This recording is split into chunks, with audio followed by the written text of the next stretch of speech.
this cost-benefit analysis approach in dealing with the sand and dust storms. I hope I addressed your question. Thanks. Thanks, Ucheng. Yeah. Yes, go ahead, please. Yeah, I would like to respond to your question. Normally, we do risk assessment for any what we call risk-informed investment. When you are making investment in those areas where the probability of dust and sandstorm is very high, you must know you must understand the risk of dust and sandstorm. For example, one of the slides which I was showing, there were large investment in especially in non-renewable energy resources in different countries. But they were unfortunately on the track of dust and sandstorms. So when there is a dust and sandstorms, around 60% were impacted. So the key message is you should avoid risk as much as possible. You should not locate your energy infrastructure in those areas which are right in front of this dust and sandstorm risk corridor. So the whole purpose of doing risk assessment is to make sure that infrastructure is put in place where the risk is not very high. Thanks, Sanjay. I think we also have some remarks from Mr. Koo.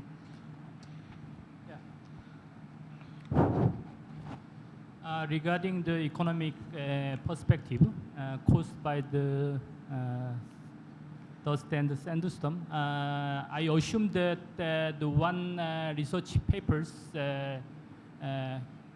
count that around 5 billion every year. The number I saw 10 years ago, but the number absolutely increased by time. And in Korea, the effect of sand and dust storm felt by the public very acutely. Therefore, I absolutely think that the benefit of addressing the dust and the sandstorm in the source area and in the affected area absolutely exceeded the cost of the dust and the sandstorm. Thank you very much. Thank you. We have another question here. And before we take this question, I'm going to extend the invitation to Tim to join me here at the podium, for some concluding remarks, as well as we are going to be moving forward with the following session, which we promise is going to be much shorter than expected, where we are going to have concluding remarks on resilience and preparedness. So Tim, you can join me here, please. Go ahead, ask your question. Okay, thank you, Mr. Chairman. I would like to comment on the case from Nigeria, because the Nigeria is not a source country for SDS. However, it is severely affected, and Nigeria is obliged to seek to solve the problem that is caused outside its borders. So I think this one of the maybe the positive impacts, as said by Jamal, since this will increase solidarity and cooperation among the different countries. Have you initiated any cooperation initiative among the source country in your region to combat this problem? Hello. Okay, thank you for that question. Yes, since we are starting now, it's on our table to approach other countries in the Sahel and in the Southern Sahara region, so that there will be cooperation. Yes, I think we are the first country, if I'm not mistaken, to be involved in this issue, and I hope other countries will also join. But with the cooperation of the UNCCD, I think that can be done.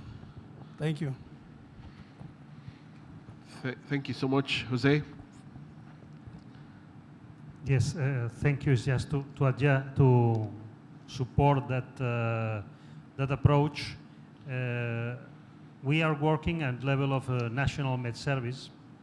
So because it's our natural partner, so we are in the close future we will have this starting approach by the med service. But I'm wondering if we cannot benefit from the existence of the coalition to expand the range of this action at country level by involving other agencies and other departments. So I'm leaving that question, I'm reverting your question to the coalition, and we are open to make that cooperation. So we can engage, start by the med service, but we are open to receive contacts or start dialogue with other institutions in order to collaborate to go further into build an early warning system on that topic.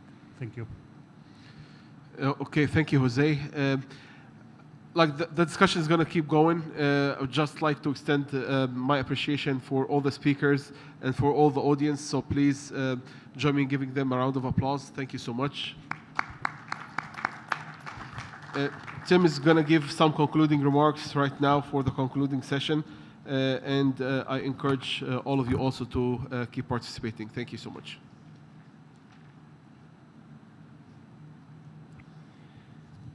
Thank you and good evening. This is quite a dedicated crowd. You're still, many of you have been here since the morning and discussing and learning about sand and dust storms. Congratulations for being so hardy. I think you need to be hardy and dedicated to tackle this issue because it's a big issue. It's a daunting issue. It affects millions of people. It causes hundreds of deaths every year. It causes billions of dollars in damage. We've heard very compelling evidence of the problem, but we also heard very compelling proposals for solutions. We have a coalition now of the UN members that is now open to others to join. We have an emerging work plan for the coalition that will still be further developed by the Environment Management Group. We've heard excellent examples of transboundary collaboration during the day, of national action, for example, in China, Uzbekistan, Iraq, Kuwait, Nigeria, other countries. There are many things happening on sand and dust storms, but not yet enough.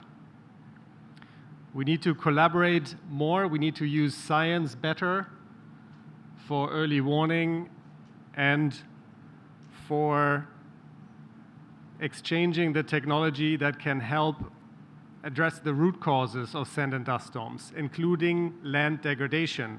For land degradation, we recommend land restoration as the cure, and we are going into the United Nations Decade on Ecosystem Restoration, as you all know, and that will offer all of us big opportunities to replicate what we've seen with the 2.5 million hectares of sand dune stabilization in Iran, with the over 6 million hectares of new forests being planted in China every year, with many other efforts that many countries are doing. We have all the tools now. We have a great collaboration that is starting. We don't have much money for this collaboration, but sometimes the goodwill will carry us a long way and resources will come. So I think this is a good start. It's been a very good day, and many of you have asked in between, can I have this presentation? Can I have that link to the website? So Hossein and his small but dynamic team will put this on the Environment Management Group website, and also the Rio Convention's Pavilion team has a very good website, riopavilion.org. I hope the presentations can also be shared there. So we have come to the end of a long and exciting day. First of all, I would like to thank all of you who have been speakers and shared their experience and their knowledge with us. Thank you very much to all of you. Let's give a round of applause to the speakers. Then I would like to thank the team that has prepared today, mostly Hossein, who's still preparing there at the end, at the back, Hossein and the UNCCD. Thank you very much to Hossein and to Uchang and the team at UNCCD for hosting us and preparing this day. Thanks. Finally, last but not least, I would like to thank all of you in the room here. You are more than participants or more than spectators. You're clearly all engaged in this issue. You're all active on this issue. We hope you will stay active in the issue and remain part of this emerging coalition. We from the UN Environment Programme are only one of the coalition members. Everybody has something they can bring to the table. Everybody will need to do some part of the work.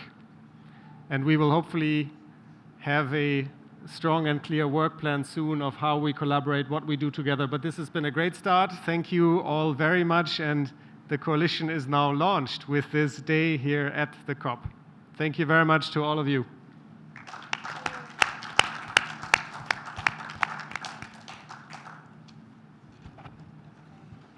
Thank you. I will share. Yes, please. Yeah.